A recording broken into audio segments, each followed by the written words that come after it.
دا تاسو کله شوې ده چې د یو لکه د ویجنې نکاح چې کله وشي او واده د یو کال یا دوه کال بعد وشي نو بعض خلکو نه منګ اورېدلې دي چې دا نکاح ماتيږي. نو آیا د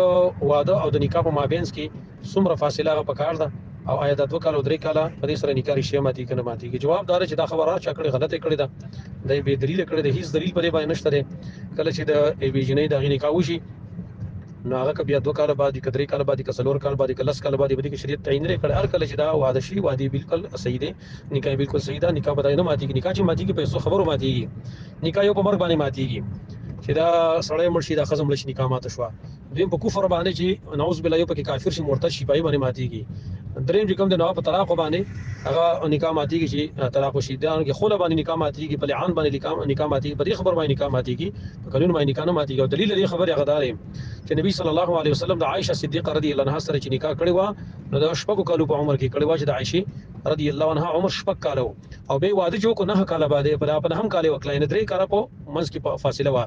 نکاح په شپږم کال شوی دا او واده په نهم کال باندې هغه بیا او شو، لہذا که چرته دا ماته دي نه اعوذ بالله تعالی من ذلک بیا هغه ماته شي وي دا خبر چار شکل بالکل غلطه کړی.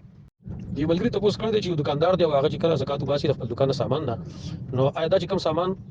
خرڅین دغه قیمتي فروخت او دغه هغه نرخ باندې زکات ورکړي کنه د قیمتي خرید چې به کوم هغه سره دغه حساب لګي کنه د قیمتي فروخت دا ډیر اهم سوال دی. جواب دار چې بده کې تحقیق هغه دار چې قیمتي فروخت کوم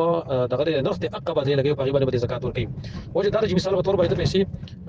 هغه باندې سامان واغسته چې په کوم هغه ستې نو هغه ټیک شو باندې خو زکات شو لیکن هغه کوم ګټه چې ته ملوي دغه زکات په پاتې کیږي که سره و چې را د دې ګټه د دې ګټه چې پوره معلومات دي کې څوک کې ګټو څوک کې نه ګټو نو اصل کې ای غالب له اعتبار دی غالب لا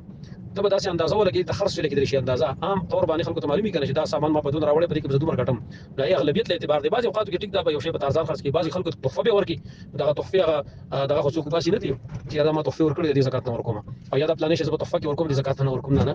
خو چې کوم قیمت باندې خرڅې او ای کې غالب ګمان تاسو څومره وي اپ قیمت بلګي لہذا قیمت فروخت هغه حساب لګول پکاري قیمت خرید نه ځکه چې قیمت خرید هغه اعتبار مونږ کو نو ټیک دا چې هغه اصل مال چې کوم دا نه زکات ورکړي کنه کوم ګټه چې دا ما ته سامان پر ګټه کې پروت دی کنه